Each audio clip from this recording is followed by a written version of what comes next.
ಇವತ್ತು ನಾನು ಕೂಡ ಬಳ್ಳಾರಿ ಜಿಲ್ಲೆಯಿಂದ ಮಂತ್ರಿಯಾಗಿ ಇವತ್ತು ಹೊಸ ಸಂಪುಟದಲ್ಲಿ ಸೇರ್ಪಡೆಯಾಗಿ ಇವತ್ತು ಮೊದಲನೇ ದಿನ ನಾನು ಬಳ್ಳಾರಿಗೆ ಬಂದಿದ್ದೀನಿ. ತಾವೆಲ್ಲರೂ ಕೂಡ ಬಹಳಷ್ಟು ನಿರೀಕ್ಷೆ ಮಟ್ಟದಲ್ಲಿ ಕೂಡ ನಮ್ಮ ಕಾರ್ಯಕರ್ತರು ಇವತ್ತೆಲ್ಲ ಕೂಡ ಬರ ಇತ್ತು, ಇವತ್ತು ಮಾಡಬೇಡ ಅನ್ಕೊಂಡಿದ್ವಿ. ಆದ್ರೂ ಕೂಡ ನಮ್ಮ ಕಾರ್ಯಕರ್ತರು ನಾವು ಉರುಪು ನೋಡ್ಕೊಂಡ್ಬಿಟ್ರೆ ಬೇರೆ ಬೇರೆ ಕಡೆ ಎಲ್ಲ ಬರ ವೀಕ್ಷಣೆ ಜೊತೆಗೆ ನಮ್ಮ ಒಂದು ಕಾರ್ಯಕರ್ತನ ಭೇಟಿ ಆಗೋದಂತ ಸಂದರ್ಭ ಕೂಡ ನಡೀತು. ಬಹಳ ಖುಷಿಯಾಗಿನೇ ಇವತ್ತಿದ್ದಾರೆ.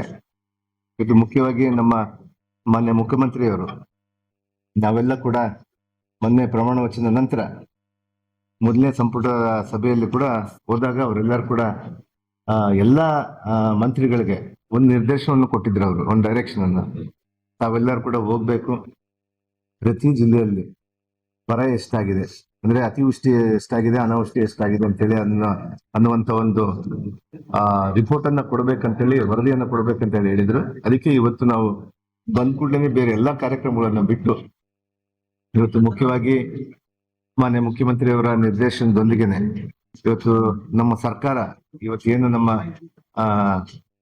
ನಮ್ಮ ಸರ್ಕಾರ ಇವತ್ತು ರೈತರಿಗೆ ಬೆನ್ನೆಲುಬಾಗಿ ನಿಲ್ಲಬೇಕನ್ನುವಂಥದ್ದು ನಮ್ಮ ಪ್ರಣಾಳಿಕೆಯಲ್ಲಿ ಕೂಡ ಇರುವಂತದ್ದನ್ನ ಅದನ್ನೇ ಗಮನದಲ್ಲಿ ಇಟ್ಕೊಂಡು ಮಾನ್ಯ ಮುಖ್ಯಮಂತ್ರಿಯವರು ನಮ್ಮ ರೈತರಿಗೆ ಬೆನ್ನೆಲುಬಾಗಿ ನಿಲ್ಲಬೇಕು ಅನ್ನುವಂತ ವಿಚಾರದಿಂದ ಇವತ್ತು ಪ್ರಥಮವಾಗಿನೇ ಮೊದಲನೇ ಸಭೆಯಲ್ಲಿನೇ ನಮಗೆಲ್ಲ ಕೂಡ ಒಂದು ಆದೇಶವನ್ನು ಮಾಡಿ ಇಲ್ಲಿ ಕಳಿಸಿದ್ದಾರೆ. ಇವತ್ತು ನಾನು ಕೂಡ ಬಂದು ನಮ್ಮ ಬಳ್ಳಾರಿ ಜಿಲ್ಲೆಯಲ್ಲಿ ಇವತ್ತು ತಾಲೂಕಿನಲ್ಲಿ 2 ತಾಲೂಕುಗಳಲ್ಲಿ ಕೂಡ ಈಗಾಗಲೇ ಕೂಡ ಬರ ವೀಕ್ಷಣೆ ಮಾಡಿದ್ವಿ. ಇದರಲ್ಲಿ ಮುಖ್ಯವಾಗಿ ಹಲ್ಕುಂದಿ, ಮಿಂಚೇರಿ ಮತ್ತು ಸಂಜೆರಾಯನಕೋಟೆ ಈ ಭಾಗದಲ್ಲಿ ನಾವೆಲ್ಲ ಕೂಡ ಅಧಿಕಾರಿಗಳ ಜೊತೆಗೆ, ನಮ್ಮ ಜಿಲ್ಲಾ ಅಧಿಕಾರಿಗಳ ಜೊತೆಗೆ ಹೋಗ್ಬಿಟ್ಟು ಇವತ್ತು ಬರ ಅಧ್ಯಯನ ಮಾಡ್ಕೊಂಡು ಬಂದಿದ್ದೀವಿ. ನಾಳೆ ಕೂಡ ಇದೇ ರೀತಿಯಾದಂತ ಬರ ಅಧ್ಯಯನವನ್ನ ಸಂಡೂರು ಭಾಗದ ವಿಟ್ಲಾಪುರ ಭಾಗದಲ್ಲಿ ಮತ್ತು ಕಂಪ್ಲಿ ಭಾಗದ ಸಿಂದಗೇರಿ ಕಂಪ್ಲಿ ಭಾಗದ ಕಂಪ್ಲಿ ತಾಲೂಕಿನ ಸಿಂದಗೇರಿ ಭಾಗದಲ್ಲಿ ಮತ್ತು ಸಿರುಗುಪ್ಪ ಭಾಗದಲ್ಲಿ, ಅಂದ್ರೆ ಡಿಫ್ರೆಂಟ್ ಬೆಳೆಯನ್ನ, ಅಂದ್ರೆ ಒಂದ್ ಕಡೆಗೆ ಸೂರ್ಯಕಾಂತಿ ನೋಡಿದ್ರೆ ಇನ್ನೊಂದ್ ಕಡೆಗೆ ತೊಗರಿ ನೋಡ್ತೀವಿ, ತೊಗರಿ ನೋಡಿದ್ರಂತ ಇನ್ನೊಂದ್ ಕಡೆಗೆ ಬೇರೆ ಬೆಳೆಗಳಂತೆ ಎಲ್ಲಾ ಕ್ರಾಪ್ಗಳನ್ನ ನಮ್ಮ ಮಳೆ ಆಧಾರಿತ ಕೃಷಿ ಜಮೀನಲ್ಲಿ ಏನೇನ್ ಆಗ್ತಿದ್ರೆ ಅವನ್ನೆಲ್ಲ ಕೂಡ ಪರಿಶೀಲನೆ ಮಾಡಿಕೊಂಡು ನಾಳೆ 3 ತಾಲೂಕನ್ನ ಮುಗಿಸ್ಕೊಂಡು ಮತ್ತೆ ನಾಡ್ದಕ್ಕೆಲ್ಲ ನಾವು ಶನಿವಾರಕ್ಕೆ ಒಳಗಡೆ ನಾವು ವರದಿಯನ್ನು ಒಪ್ಪಿಸುವಂತ ಕೆಲಸ ನಾವು ಮಾಡ್ತಾ ಇದೀವಿ. ಇಲ್ಲ, ಈಗಾಗಲೇ ಕೂಡ ನಮಗೆ ಮಳೆ ನಮ್ಮ ಜಿಲ್ಲೆಯಲ್ಲಿ ಸುಮಾರು 40%, -40% ಅಲ್ಲಿ ನಾವಿದ್ವಿ. ನಮಗೆ ಮುಖ್ಯವಾಗಿ ನಮಗೆ ತುಂಗಭದ್ರಾ ಡ್ಯಾಮ್ ಇವತ್ತು ನಾವು ಕೇಳ್ತಾ ಇದ್ವಿ, ಸಭೆಯ ನಂತರದಲ್ಲಿ ಕೂಡ ಸಭೆಯ ಮುಂದೆ ಕೂಡ ನಾವು ಕೇಳ್ತಾ ಇದ್ವಿ.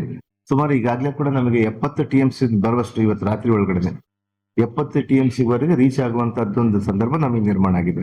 ಈಗ ಸುಮಾರು 53,000 ಮೇಲೆನೆ ಇನ್ಫ್ಲೋ ಇದೆ. 53,000 ಅಂದ್ರೆ 24 ಗಂಟೆಗೆ 53,000 ಅಂದ್ರೆ 24 ಗಂಟೆ ಹಂಗ್ ಬಂದಾಗ ಸುಮಾರು ನಮಗೆ ಒಂದು 5 TMC ವಾಟರ್ನ 53 ಅಂದ್ರೆ ಸುಮಾರು 4.5 TMC ವಾಟರ್ ನಮಗೆ ಕಲೆಕ್ಟ್ ಆಗುವಂತದ್ದು ಸಂದರ್ಭ ಇವತ್ತಿನ ಪ್ರಕಾರ ನಡೀತಾ ಇದೆ.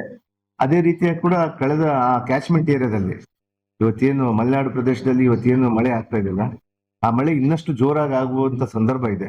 ಹಂಗೇನಾದ್ರು ಆದ್ರೆ ನಮಗೆ ಬರುವಂತ ಒಂದು 10 ದಿನಗಳಲ್ಲೇ ಡ್ಯಾಮ್ ತುಂಬುವಂತದ್ದು ಆಗುತ್ತೆ. ಬಟ್ ನಾವು 80 TMC ಬಂದ್ಮೇಲೆ ನಮ್ಮ ಬೆಳೆಗಳಿಗೆ ಯಾವ ರೀತಿ ನೀರು ಕೊಡಬೇಕು ಮತ್ತು ನಮ್ಮ ಕುಡಿಯೋ ನೀರಿಗೆ ಯಾವ ರೀತಿ ನಾವು ಬಳಕೆ ಮಾಡ್ಕೋಬೇಕು, ಬೇರೆ ಬೇರೆ ಸಂದರ್ಭದಲ್ಲಿ ಬೇರೆ ಬೇರೆ ಕಾರಣಕ್ಕೆ ಎವಾಪರೇಷನ್ ಎಷ್ಟಾಗುತ್ತೆ ಅಂದ್ರೆ ಆವಿ ಎಷ್ಟಾಗುತ್ತೆ, ಇವನ್ನೆಲ್ಲ ಕ್ಯಾಲ್ಕುಲೇಷನ್ ಮಾಡ್ಕೊಂಡು ಒಂದು ಸಲಹಾ ಸಮಿತಿ ಆದ್ಮೇಲೆ ಅದರಲ್ಲಿ ನಾವು ಡಿಸೈಡ್ ಮಾಡ್ಕೊಂಡು ನಾವು ಅದನ್ನ ರೈತರಿಗೆ ಮತ್ತು ಕುಡಿಯೋ ನೀರಿಗೆ ಎಷ್ಟಿಡ್ಬೇಕನ್ನುವಂಥದ್ದನ್ನ ಸಲಹಾ ಸಮಿತಿಯಲ್ಲಿ ನಾವು ಡಿಸೈಡ್ ಮಾಡ್ಕೊಂಡು ನಾವು ಪ್ರಮುಖವಾಗಿ ಇಲ್ಲಿ ಈ ಭಾಗದಲ್ಲಿ ನಾನು ಇವತ್ತಿನ ವಿಸಿಟ್ ಹೋದಾಗ ಸುಮಾರು ತೊಗರಿ ಮತ್ತು ಸೂರ್ಯಕಾಂತಿ ಮತ್ತು ಬೇರೆ ಅಂದ್ರೆ ಹತ್ತಿ, ಈ ಮೇಜರ್ ಕ್ರಾಪ್ಸ್ ನಮ್ಮ ಭಾಗದಲ್ಲಿ ಜಾಸ್ತಿ ಆಗ್ತದೆ. ಅದರಲ್ಲಿ ಹತ್ತಿ ಕೂಡ ತುಂಬಾ ಡ್ಯಾಮೇಜ್ ಆಗಿದೆ.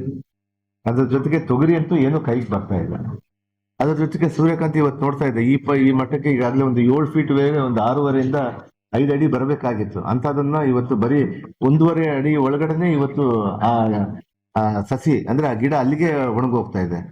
ಸೊ ಹಂಗಾಗಿ ಇಲ್ಲಿ ಬರ ಅನ್ನುವಂಥ ಸ್ಥಿತಿ ಬಹಳ ತುಂಬಾ ದೊಡ್ಡ ಮಟ್ಟದಲ್ಲಿ ಕಾಣ್ತಾ ಇದೆ, ಎದ್ದು ಕಾಣ್ತಾ ಇದೆ. ಆದ್ರೆ ಬರದ ಒಂದು ಏನು ಮಾನದಂಡಗಳು ಇದಾವಲ್ಲ ಅದರಲ್ಲಿ ನಾವು ಫಿಟ್ ಆಗ್ಬೇಕು.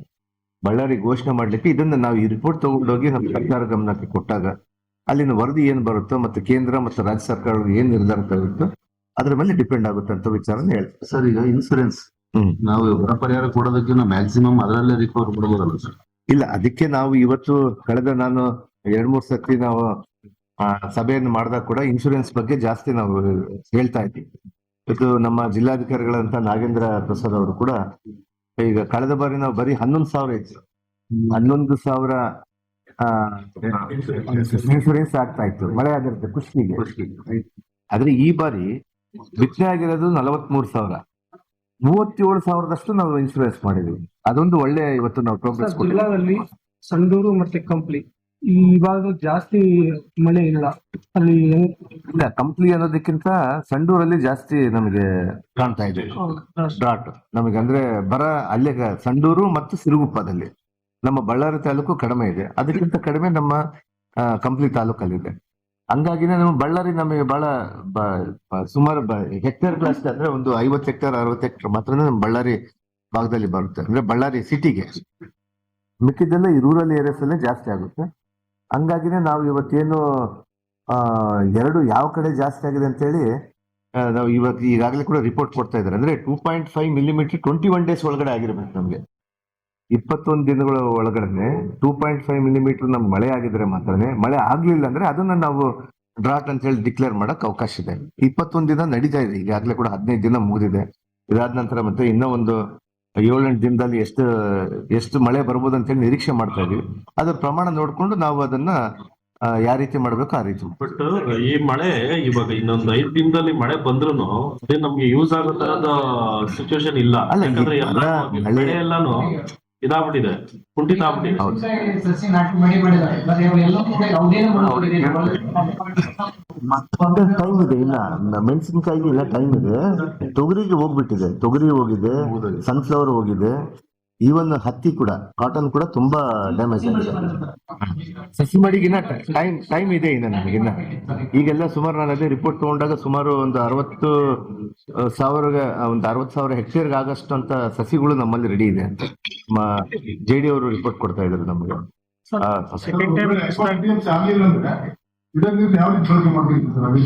ಯಾವ ಸರ್ ಯಾವ್ದು?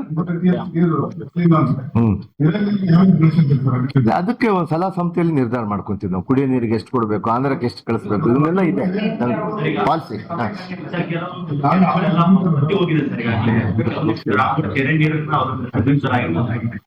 ಇಲ್ಲ ಕೆರೆಗಳು ಇಲ್ಲ ಈಗಾಗ್ಲೇ ಕೂಡ ಅದೇ ನಮ್ಗೆ ಐಆರ್ಗಳಿಗೆ ಇಂಪಾರ್ಟಿಂಗ್ ರಿಸರ್ವರ್ಗಳಿಗೆ ಈಗಾಗಲೇ ಕೂಡ ನೀರು ತುಂಬಿಸುವಂತ ಯೋಜನೆ ಮಾಡ್ತಾ ಇದೀವಿ. ನಮಗೆ ಮೇಜರ್ ಆಗಿ ನಮ್ಮ ಅಲ್ಲಿಪುರ ಮತ್ತು ನಮ್ಮ ಮೋಕ ಮತ್ತು ಈ ಭಾಗದಲ್ಲಿನೇ ನಮ್ಗೆ ಜಾಸ್ತಿ ಬೇಕಾಗ್ತಾ ಇತ್ತು. ಅಂದ್ರೆ ನಮಗೆ ಅಲ್ಲಿ ಅವರು ಒಂದು 500 ಕ್ಯೂಸೆಕ್ಸ್ ಬಿಟ್ರೆ ಇವಾಗ 200 ಕ್ಯೂಸೆಕ್ಸ್ ಬಿಡ್ತಾ ಇದ್ದಾರೆ ಕುಡಿಯೋ ನೀರಿಗಾಗಿ ಅಂತ ಹೇಳಿ. ಇಲ್ಲೇ ಬಳ್ಳಾರಿಗೆ ಕುಡಿಯೋ ನೀರಿಗೆ ಅದು ಲೆವೆಲ್ ಬಂದು 4 ಫೀಟ್ ಮಾತ್ರ ಹೋಗ್ತಾ ಇರುತ್ತೆ.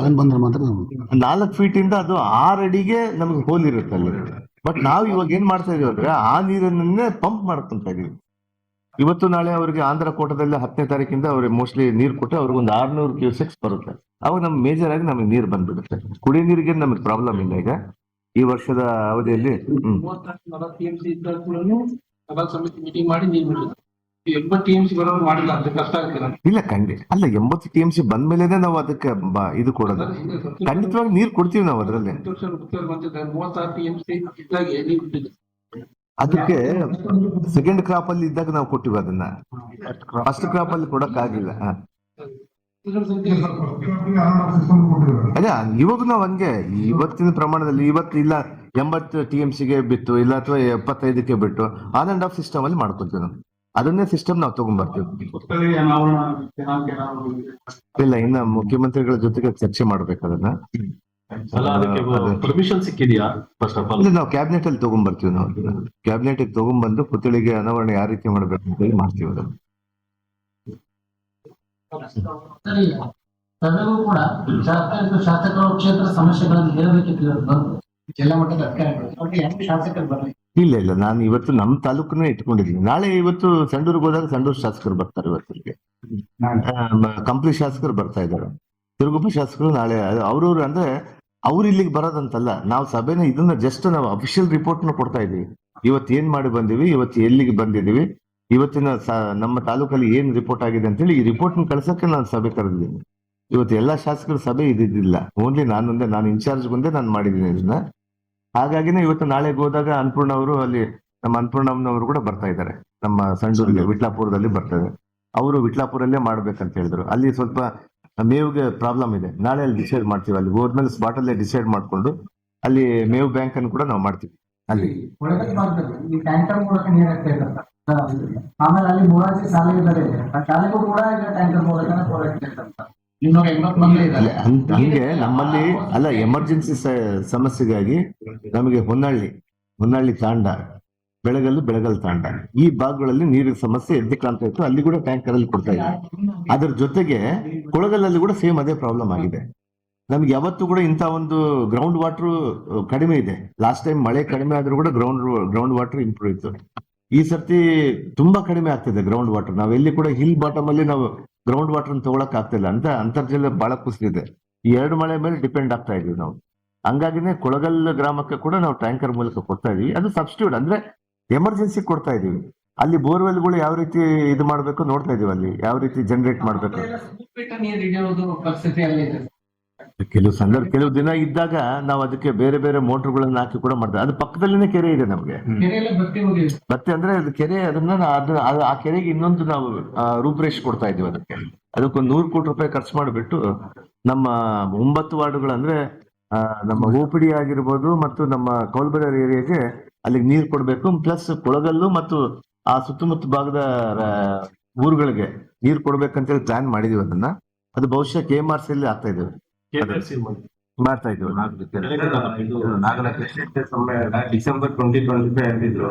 ಆಲ್ಮೋಸ್ಟ್ 2026 ಅದಕ್ಕೊಂದು ಟೆಕ್ನಿಕಲ್ ಪ್ರಾಬ್ಲಮ್ ಆಗಿದೆ. ಅಲ್ಲಿನ ಅಧ್ಯಕ್ಷರದ್ದು ಸ್ವಲ್ಪ ಎಲ್ಲ ಕೋರ್ಟ್ ಹೋಗಿ ಅದೆಲ್ಲ ಆಗಿತ್ತು.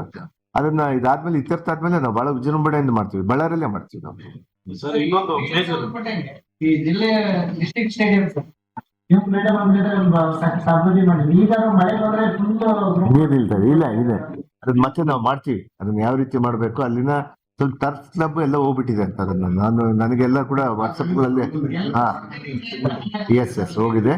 ಅದ್ ಮಾಡ್ತೀವಿ. ಅದಕ್ಕಿಂತ ನಂದು ಒಂದು ಪ್ಲಾನ್ ಇತ್ತು, ಇಲ್ಲಿ ಸುಮಾರು ಇಂಟರ್ನ್ಯಾಷನಲ್ ಸ್ಟ್ಯಾಂಡರ್ಡ್ ಸ್ಟೇಡಿಯಂ ಮಾಡ್ಬೇಕಂತ ಹೇಳಿ ಇತ್ತು. ನಾನು ಅದಕ್ಕೆ ಈಗಾಗಲೇ ಕೂಡ ಸ್ಥಳ ಕೂಡ ನಿಗದಿ ಮಾಡಿಟ್ಟಿದ್ದೆ. ಅಲಿಪುರದಲ್ಲಿ 100 ಎಕರೆಯಲ್ಲಿ ಕೂಡ 95 ಎಕರೆಯಲ್ಲಿ ಕೂಡ ಸುಮಾರು 150 ಕೋಟಿ ರೂಪಾಯಿ ಇನ್ವೆಸ್ಟ್ಮೆಂಟ್ ಇತ್ತು ನಮ್ದು. ಅಷ್ಟರೊಳಗೆ ನಮ್ ದುರದೃಷ್ಟ ಏನೇನೋ ಆಯ್ತು. ತುಮಕೂರ್ಗು ಇಲ್ಲ, ಅದು 100 ಕೋಟಿದು ಹೋಗಿಲ್ಲ. ಅದನ್ನ ಇಂಟರ್ನ್ಯಾಷನಲ್ ಸ್ಟೇಡಿಯಂ ನಾವು ಇಲ್ಲಿ ತಂದೆ ತರ್ತೀವಿ ಅದನ್ನ. ಆ ಡಿಪಾರ್ಟ್ಮೆಂಟ್ ಏನೋ ನನ್ನ ಕೈಗೆ ಬಂದ್ರೆ ಮತ್ತೆ ತಂದೆ ತರ್ತೀವಿ ಅದನ್ನ.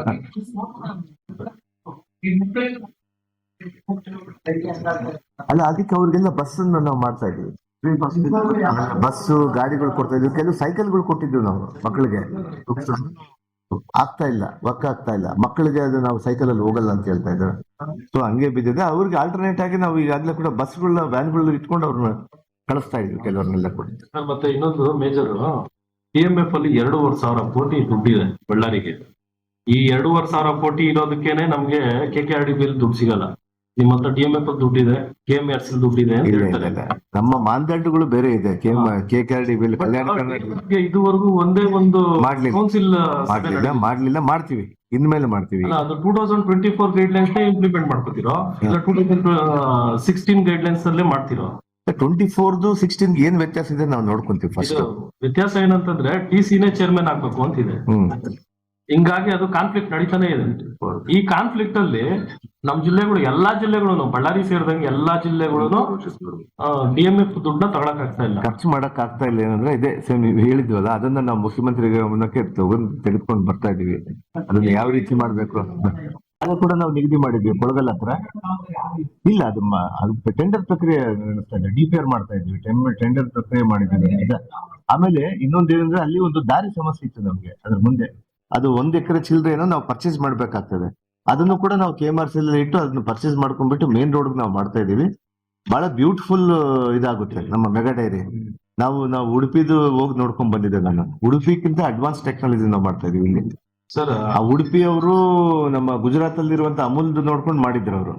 ಇನ್ನೊಂದು ವಿಜಯವಾಡದಲ್ಲಿ ಒಂದು ಮಾಡಿದ್ರು. ಅದಕ್ಕಿಂತ ಬೆಟರ್ ಉಡುಪಿ ಮಾಡಿದ್ದಾರೆ. ಉಡುಪಿಕ್ಕಿಂತ ಬೆಟರ್ ಮಾಡ್ಬೇಕಂತೇಳಿ ನಮ್ದಿದೆ ಈಗ. ಸುಮಾರು 150 ಕೋಟಿ ರೂಪಾಯಿ ಮೂಲಕ ನಾವು ಮಾಡ್ತೀವಿ. ಇಲ್ಲ ಸರ್, ಅದೇನಾಗಿದೆ ಅಂದ್ರೆ KMRC ನಾನು ಇದು ವಿಚಾರಿಸಿರೋದು, ಅವ್ರ MD ಹೇಳೋ ಪ್ರಕಾರ ಇವರು ಸರಿಯಾಗಿ ಪ್ರಪೋಸಲ್ ಸಬ್ಮಿಟ್ ಮಾಡಿಲ್ಲ. ಇದನ್ನ ತಾವು ಗಮನಿಸ್ತಾರೆ. ಒಂದು ಪ್ರಾಬ್ಲಮ್ ಇಂದ ನಮಗೆ ಹೋದ್ ಸಾರಿ ನಮ್ಮ ಪ್ರಶಾಂತ್ ಮಿಶ್ರಾ ಅವರು ನಮಗೆ DC ಆಗಿದ್ದಾರೆ, ಜಿಲ್ಲಾಧಿಕಾರಿ. ಅವ್ರಿಗಿದ್ದಾಗ ಕಾಂಪನ್ಸೇಷನ್ ಯಾರು ಕೊಡ್ಬೇಕು ಅನ್ನೋದನ್ನ ಆಯ್ತು. ಕಾಂಪನ್ಸೇಷನ್ ನಾವು KMF ಕೊಡಿ ಅಂತೇಳಿ ಇವ್ರು ಹೇಳ್ತಾ ಇದ್ರು. ನಾವು ಅದನ್ನ ಏನ್ ಮಾಡಿದ್ವಿ, ಸರ್ಕಾರ ಕಡೆಯಿಂದ ನಾವು ತಗೊಂಡ್ಬಿಟ್ಟು ರೆವಿನ್ಯೂ ಇಂದ ಮಾಡಿದ್ರೆ ನಾವು ಕಾಸ್ಟ್ ಆಫ್ ಇದು ಕಟ್ಟೋದಕ್ಕೆ ಕಡಿಮೆ ಆಗ್ತಾ ಇತ್ತು. ನಾವು ಅಲ್ಲಿರೋ ಲ್ಯಾಂಡ್ ನಾವು ತಗೊಂಡ್ರೆ ಸುಮಾರು ಅದೇ ಲ್ಯಾಂಡ್ ಕಾಸ್ಟೇ ಒಂದು 30 ಕೋಟಿ ರೂಪಾಯಿ ಆಗ್ತಾ ಇತ್ತು. ಇವಾಗ ಬರೀ 3 ಕೋಟಿ ರೂಪಾಯಿಂದ ನಾವು ತಗೊಂತಾ ಇದೀವಿ ಅದನ್ನ. ಬರೀ 3 ಕೋಟಿಯಿಂದ KMF ಇಂದಾನೆ ಹಣ ಕಟ್ಸಿದೀವಿ. ಆ ಜಾಗನ KMF ಗೆ ಬುಕ್ ಮಾಡ್ಕೊಂಡು KMF ಇಂದಾನೆ ರಿಜಿಸ್ಟರ್ ಮಾಡ್ಕೊಂಡು ಅಲ್ಲಿಂದಾನೆ ಇದನ್ನ ಮಾಡ್ತಾ ಇದ್ದೀವಿ. ಅದಕ್ಕೆ ಡಿಲೇ ಆಯ್ತದೆ ಅಷ್ಟೇ. ಸಮ್ ಟೆಕ್ನಿಕಲ್ ಇಶ್ಯೂ ಇತ್ತು ಅಷ್ಟೇ, ಬೇರೆ ಏನು ಇಶ್ಯೂ ಇದ್ದಿಲ್ಲ. ಸರಿ, ಬಳ್ಳಾರಿಯಲ್ಲಿ ಮುಖ್ಯವಾಗಿ ಇಲ್ಲ, ಏನಾಗಿದೆ ಅಂದ್ರೆ ನಮ್ ಕಾಲುವೆಗಳು ಇದಾವಲ್ಲ, ಅದು ಎನ್ಕ್ರೋಚ್ಮೆಂಟ್ ಆಗಿದೆ ತುಂಬಾ ಕಡೆಗೆ. ನಮ್ಮ ಇಲ್ಲೊಂದೇ ಅಂತಲ್ಲ, ಪ್ರತಿಯೊಂದು ಗ್ರಾಮಗಳಲ್ಲೂ ಕೂಡ ಜನಸಂಖ್ಯೆ ಬೆಳೆದಂಗೆಲ್ಲ ಕೂಡ ಕಾಲುವೆಗಳನ್ನ ನ್ಯಾರೋ ಮಾಡ್ಕೊಂಡ್ ಬಂದಿದ್ದಾರೆ. ಆ ನೀರು ಹೋಗಲ್ಲ ಅಂದಾಗ ಎಲ್ಲೋ ಒಂದ್ ಕಡೆಗೆ ಬಂದು ರೋಡಲ್ಲೇ ಸೇರ್ಬೇಕಾಗ್ತದೆ. ಅದರ ಗ್ರಾವಿಟಿ ನಾವು ಯಾವತ್ತೂ ಕೂಡ ನಿಲ್ಸ್ಬಾರ್ದು. ಅದನ್ನ ಆ ಗ್ರಾವಿಟಿ ಹೋಗ್ಬೇಕು ಮಳೆ ಬಂದಾಗ. ಒಂದೇ ಸರ್ತಿ ಫೋರ್ಸ್ ಇರುತ್ತೆ ಅದಕ್ಕೆ. ಹಂಗಾಗಿನೇ ಈ ರೀತಿ ಆಗ್ತದೆ. ಬಟ್ ನಾವು ಬೆಸ್ಟ್ ಬಳ್ಳಾರಿನ ಅಂದ್ರೆ ಬಳ್ಳಾರಿಗೆ ಬ್ರ್ಯಾಂಡ್ ಬಳ್ಳಾರಿ ಅಂತ ಹೇಳಿ, ಬ್ರ್ಯಾಂಡ್ ಬೆಂಗಳೂರು ಅಂತ ಹೇಳಿ ಮಾಡ್ತಿರಲ್ಲ, ಮುಂದೆ ಬಹಳ ದೊಡ್ಡ ಪ್ಲಾನ್ ಅಲ್ಲಿ ನಾವೆಲ್ಲ ಇದೀವಿ. ಇಲ್ಲಿ ಫಸ್ಟ್ ಗಳು ಆಗ್ಬೇಕು, ಅದ್ರ ಜೊತೆಗೆ 24x7 ಕುಡಿಯೋ ನೀರು ಆಗ್ಬೇಕು. ನಾವು 24x7 ಕುಡಿಯೋ ನೀರಿನ ಜೊತೆಗೆ ನಾವ್ ಏನ್ ಮಾಡಿದೀವಿ ಅಂದ್ರೆ 180 LPCD ನಾವು ಕೊಡ್ತಾ ಇದೀವಿ. ಇವಾಗ ನಾವಿರೋದು ಬರೀ 110 ಇದ್ವಿ. ನಾವು ನೀರ್ ತಗೊಂಡ್ಬರ್ಬೇಕು, ಡ್ಯಾಮ್ ಇಂದ ನೀರ್ ತಗೊಂಡ್ಬರ್ಬೇಕಂದ್ರೆ ಇಲ್ಲಿ ನಾವು KMRC ಅಲ್ಲಿನೇ ನಾವು ಮಾಡ್ತಾ ಇದೀವಿ ಅದನ್ನ. 600 ಕೋಟಿ ನಾವು ಅದನ್ನ ದುಡ್ಡು ತಗೊಂಡ್ಬಂದು ಇಲ್ಲಿಗೆ ನಾವು ಮಾಡ್ತಾ ಇದೀವಿ. ಇಲ್ಲ, ಮಾಡಕ್ಕಾಗಲ್ಲ, ತುಂಬಾ ಕಷ್ಟ. ಅದಕ್ಕೆಲ್ಲ 2 ಸರ್ತಿ ಫೇಲ್ ಆಗಿರೋದು. ಅದನ್ನ ನಾವು ಒಂದ್ ಕಡೆಯಿಂದ ಬಲ್ಕ್ ವಾಟರ್ ತಂದು ಒಂದು ಟ್ಯಾಂಕರ್ ತಂದು ತುಂಬಿಸ್ಕೊಂಡು ಅಲ್ಲಿಂದ ನಾವು ಗ್ರಾವಿಟಿ ಮೇಲೆ ಕೊಡಂದ್ರೆ ಎಲ್ಲಾಗುತ್ತೆ. ಮತ್ತೆ ನಾವು ಒಂದು OHT ಮಾಡ್ಕೋಬೇಕು, OHT ಇಂದ ನಾವು ಡಿಸ್ಟ್ರಿಬ್ಯೂಟ್ ಮಾಡ್ಬೇಕು. ಈ ಪ್ರಾಬ್ಲಮ್ಸ್, ಟೆಕ್ನಿಕಲ್ ಪ್ರಾಬ್ಲಮ್ಸ್ ಸಾಲ್ವ್ ಮಾಡ್ತಾ ಇದೀವಿ.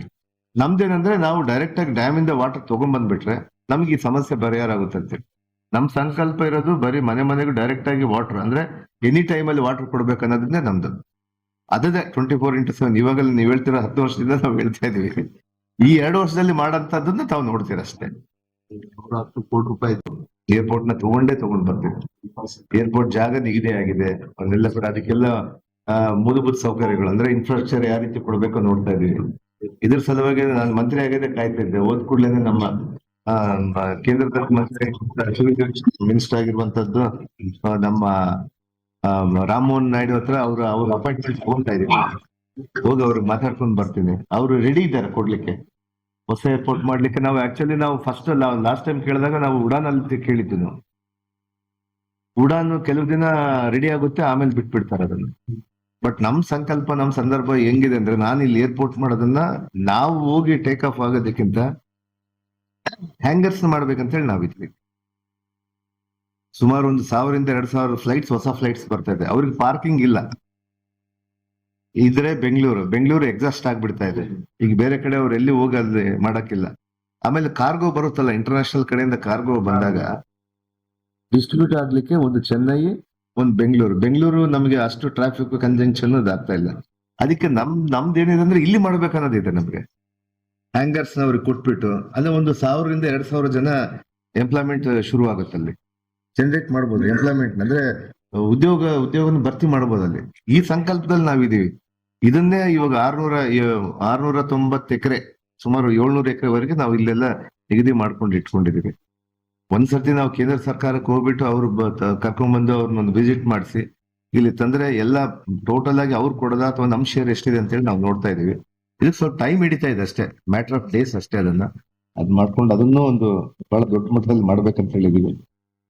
ಅದು ಬಂದ್ರೆ ಒಳ್ಳೆ ಡೆವಲಪ್ಮೆಂಟ್ ಆಗುತ್ತೆ ಅಂತೇಳಿ ನಾನು ಅನ್ಕೊಂಡಿದ್ದೀನಿ. ಅದಕ್ಕೆ